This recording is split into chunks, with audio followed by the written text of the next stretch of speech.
नमस्कार दोस्तों, आप लोग का बोधिसत्व जी क्लास में स्वागत है। पिछले क्लास में मैंने प्रस्तावना के बारे में बताया, इसमें बेरूबाड़ू संघ मामले, केशवानंद भारती मामले, LIC ऑफ इंडिया मामले। फिर प्रस्तावना का महत्व बताया, लोकतांत्रिक क्या है, गणतंत्र क्या है, न्याय क्या है, समाजवादी क्या है, पिता क्या है।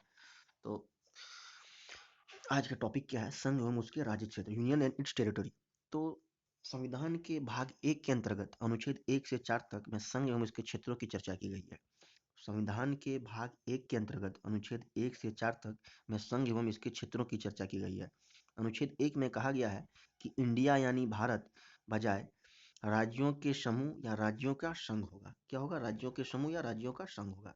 अनुच्छेद 1 के अनुसार भारतीय क्षेत्र को 3 श्रेणियों में बांटा गया है। कितने श्रेणियों में?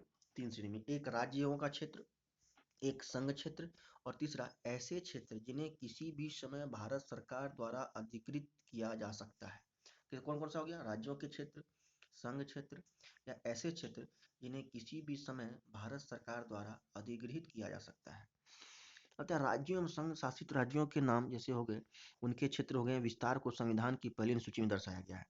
जो राज्यों एवं संघ शासित राज्यों के नाम हैं, जो राज्यों एवं संघ शासित राज्यों के नाम हैं और उनके क्षेत्र विस्तार को संविधान की पहली अनुसूची में दर्शाया गया है। अनुच्छेद 2 में संसद को यह शक्ति दी गई है कि अनुच्छेद 2 में संसद को यह शक्ति दी गई है कि संसद विधि द्वारा ऐसे निबंधनों और शर्तों पर जो वह ठीक समझे संघ में नए राज्यों का प्रवेश या उनकी स्थापना कर सकेगी। अब अनुच्छेद 2 क्या बोलती है? तो यह बोलती है कि संसद को 2 शक्तियां प्रदान करता है। अनुच्छेद 2 बोलती है कि संसद को 2 शक्तियां प्रदान करता है। पहला हो गया नए राज्य को भारत के संघ में शामिल करे। पहला कौन हो गया? कि नए राज्य को भारत के संघ में शामिल करे। और दूसरा हो गया नए राज्यों को गठन करने की शक्ति। पहला हो गया नए राज्यों को भारत के संघ में शामिल करे, दूसरा हो गया नए राज्यों को गठन करने की शक्ति। और अनुच्छेद 3 में क्या आता है कि भारतीय संघ के नए राज्यों के निर्माण या वर्तमान राज्यों में परिवर्तन से संबंधित है। अनुच्छेद 3 क्या हो गया? अनुच्छेद 1 क्या हो गया कि भारतीय क्षेत्रों के 3 माने कि इसके अंतर्गत क्या है कि भारत यानी राज्यों के समूह या राज्यों का संघ होगा। ये अनुच्छेद 1 हो गया। अनुच्छेद 2 क्या हो गया कि संसद को यह शक्ति दी गई है कि संसद विधि द्वारा, कानून द्वारा ऐसे निबंधनों और शर्तों पर जो वह ठीक समझे, मतलब जो उचित हो, वो क्या करेगा कि संघ में नए राज्यों का प्रवेश या उनकी स्थापना करेगा। क्या करेगा? संघ में नए राज्यों का प्रवेश या उस राज्य की क्या करेगी? स्थापना करेगा। अनुच्छेद 2 में 2 शर्त है, 2 शक्तियां। एक नए राज्यों को भारत के संघ में शामिल करें, दूसरा नए राज्यों को गठन करने की शक्ति। पहला क्या शक्ति है अनुच्छेद 2 के तहत कि नए राज्य को भारत के संघ में शामिल करें, नए राज्यों को भारत के संघ में शामिल करें। और दूसरा है कि नए राज्यों को गठन करने की शक्ति। अनुच्छेद 3 में क्या कहता है कि भारतीय संघ के नए राज्यों के निर्माण या वर्तमान राज्यों में परिवर्तन से संबंधित है। अनुच्छेद 3 में यह बोला गया है कि भारतीय संघ के नए राज्यों के निर्माण या वर्तमान राज्यों में परिवर्तन से संबंधित है। दूसरे शब्दों में अनुच्छेद 3 में भारतीय संघ के राज्यों के पुनर्सीमन की व्यवस्था करता है। दूसरे शब्दों में क्या बोलता है कि अनुच्छेद 3 भारतीय संघ के राज्यों के पुनर्सीमन की व्यवस्था करता है। अब अनुच्छेद 3 क्या आता है? अनुच्छेद 3 संसद को अधिकृत करता है। अनुच्छेद 3 क्या करता है? संसद को अधिकृत करता है किसी राज्य में से उसका राज्य क्षेत्र, किसी राज्य में से उसका राज्य क्षेत्र अलग करके अथवा 2 या अधिक राज्यों को या राज्यों के भागों को मिलाकर नए राज्य का निर्माण कर सकती है। अनुच्छेद 3 क्या बोलता है कि किसी राज्य में से उस राज्य क्षेत्र को अलग करके अथवा 2 या 2 से अधिक राज्यों को राज्य के भागों को मिलाकर राज्यों का मतलब सिंपल सी भाषा में समझें कि कोई एक राज्य है, उस क्षेत्र को अलग कर दिया। क्या किया कि किसी को, जैसे बिहार राज्य था तो उस क्षेत्र को अलग करके झारखंड बन गया। और फिर एक नियम क्या है कि 2 या 2 से अधिक राज्यों का भाग मिलाकर, 2 या 2 से अधिक राज्यों का भाग मिलाकर एक नए राज्यों का निर्माण करना। ये हो गया। जैसे इसमें क्या क्या नियम आता है? जैसे किसी राज्य के क्षेत्र को बढ़ाना, मतलब किसी राज्य के क्षेत्र को बढ़ाना, किसी राज्य के क्षेत्र को घटाना, किसी राज्य की सीमाओं में परिवर्तन करना, किसी राज्य के नाम में परिवर्तन करना, ये सब उदाहरण अनुच्छेद 3 के तहत आता है।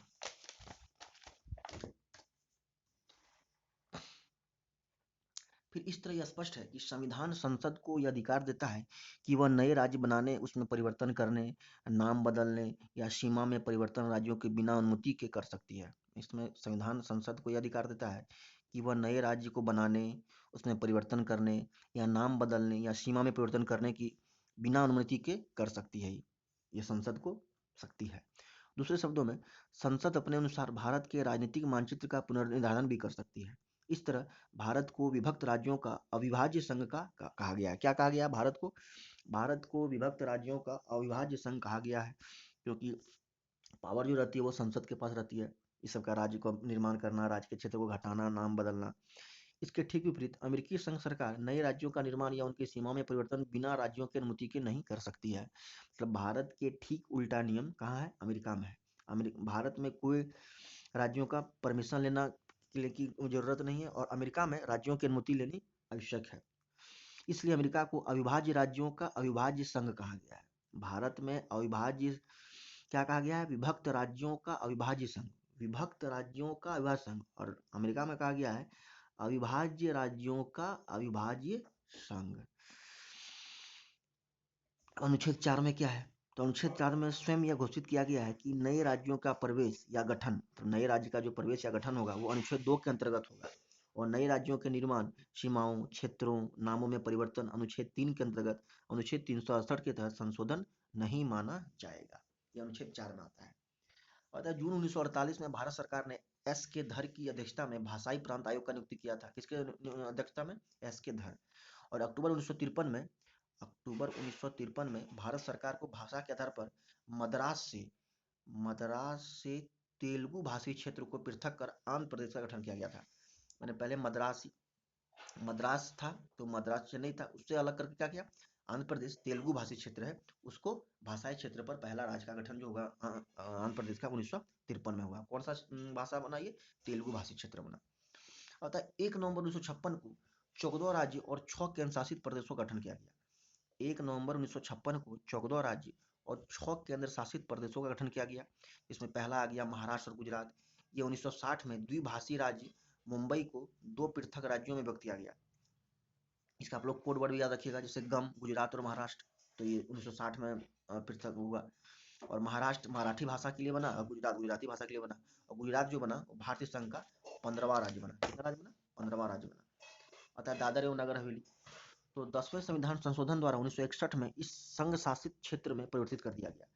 मतलब 10वें संविधान संशोधन द्वारा 1961 में दादर नगर हवेली को संघ शासित क्षेत्र में परिवर्तित कर दिया गया। फिर आता है गोवा, दमन, दीव। इसको कब किया गया? तो ये 12वें संविधान संशोधन अधिनियम 1962 के द्वारा इन्हें संघ शासित क्षेत्र के रूप में स्थापित किया गया। तो दादर नगर हवेली को 10वें संविधान संशोधन 1961 के तहत, और गोवा और दमन दीव को 12वें संविधान संशोधन 1962 के द्वारा इन्हें संघ शासित क्षेत्र में स्थापित किया गया। बाद में 1987 में गोवा को पूर्ण राज्य बना दिया गया, और तथा दमन व दीव को केंद्र शासित प्रदेश बना दिया गया। मतलब 1987 में गोवा को अलग राज्य का दर्जा मिल गया, केंद्र शासित प्रदेश से हट के ये राज्य बन गया। ये फिर आता है पुडुचेरी। तो ये 14वें संविधान संशोधन अधिनियम द्वारा ये संघ शासित क्षेत्र बना। कब बना? 14वें संविधान संशोधन अधिनियम द्वारा। फिर आता है नागालैंड। तो 1963 में नागा पहाड़ियों और असम के बाहर त्वेन-सांग क्षेत्रों को मिलाकर नागालैंड राज्य का गठन किया गया। कौन से? 1963 में नागालैंड का गठन हुआ है, और ये नागा पहाड़ियों और असम के बाहर त्वेन-सांग क्षेत्र को मिलाकर ये भारत का 16वां राज्य बना। 15वां राज्य बना कौन? गुजरात। और 16वां राज्य बना नागालैंड। 15वां गुजरात, 16वां नागालैंड। आता है हरियाणा, चंडीगढ़ और हिमाचल प्रदेश। तो 1966 में पंजाब राज्य से भारतीय संघ के 17वें राज्य हरियाणा और केंद्र शासित प्रदेश चंडीगढ़ का गठन किया गया। मतलब कौन बना? 1966 में पंजाब और हरियाणा जो होगा, पंजाब राज्य से भारतीय संघ के 17वें राज्य उससे अलग होकर कौन सा राज्य बना? हरियाणा बना। और केंद्र शासित प्रदेश चंडीगढ़ का गठन किया गया। फिर 1971 में हिमाचल प्रदेश को पूर्ण राज्य मिला, ये 18वां राज्य बना। मतलब 15वां राज्य बना गुजरात, 16वां बना कौन? नागालैंड, 17वां बना हरियाणा, 18वां बना हिमाचल। 15वां गुजरात, 16वां नागालैंड, 15वां गुजरात, 16वां नागालैंड, 17वां हरियाणा, 18वां हिमाचल प्रदेश। आता है मणिपुर, त्रिपुरा, मेघालय। इसको आप लोग कोड वर्ड याद रखिएगा, मित्र भी बोल सकते हैं। मणिपुर, त्रिपुरा, मेघालय, मित्र। तो मणिपुर 19वां राज्य बना, आपका 18वां हिमाचल बन गया। फिर मणिपुर बना 19वां, त्रिपुरा 20वां और मेघालय 21वां। क्या बना? मणिपुर 19वां, त्रिपुरा 20वां और मेघालय 21वां राज्य बना। और 22वें संविधान संशोधन 1969 द्वारा मेघालय राज्य बनाया गया। फिर 22वें संविधान संशोधन 1969 के द्वारा मेघालय राज्य बनाया गया। फिर आता है सिक्किम। तो ये 36वें संविधान संशोधन अधिनियम द्वारा 1975 में सिक्किम राज्य को बना। ये 22वां राज्य था। मेघालय 21वां था। मेघालय 21वां राज्य था, और ये मेघालय 21वां राज्य था और 22वें संविधान संशोधन द्वारा बना। तो ये याद ही रह जाएगा कि मेघालय 21वां राज्य और 22वां संविधान संशोधन 1969 द्वारा बना। और सिक्किम जो था वो 22वां राज्य था। मतलब मेघालय 21वां राज्य और सिक्किम 22वां राज्य था। ये 36वें संविधान संशोधन 1975 के द्वारा बना। फिर आता है मिजोरम, अरुणाचल, गोवा। तो ये तीनों 1987 में बना, और ये 23वें, 24वें और 25वें राज्य के रूप में बना। कब बना? 1987 में बना। गोवा भी 1987 में भी बना है। तो इसमें उत्तर पूर्व राज्य में कौन कौन बना 1987 में? अरुणाचल, मिजोरम और गोवा। कौन कौन? अरुणाचल, मिजोरम, गोवा। 1987 में तो आपका मिजोरम राज्य बन गया 23वां, अरुणाचल 24वां, गोवा 25वां। फिर आता है छत्तीसगढ़, उत्तराखंड, झारखंड। आपका छत्तीसगढ़ बन गया 26वां राज्य। 36 26 याद रखिएगा। उत्तराखंड 27वां, झारखंड 28वां राज्य बना। ये सब 2000 में बना है। फिर आती है तेलंगाना राज्य। तो ये 2014 को आंध्र प्रदेश से अलग कर 29वां राज्य बना। फिर नामों में परिवर्तन। तो संयुक्त प्रांत पहला राज्य था जिसका नाम बदलकर 1950 में उत्तर प्रदेश कर दिया गया। मतलब उत्तर प्रदेश का जो पहला नाम था 1950 के पहले, उसको हम लोग संयुक्त प्रांत बोलते थे, और इसे क्या नाम दिया गया? उत्तर प्रदेश। फिर 1969 में मद्रास जो था, जिससे अलग होकर रखा तेलुगु भाषी क्षेत्र आंध्र प्रदेश बना। तो 1969 में मद्रास का नया नाम तमिलनाडु रखा गया।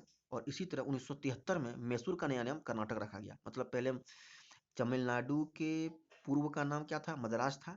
और कर्नाटक के पूर्व का नाम क्या था? मैसूर था।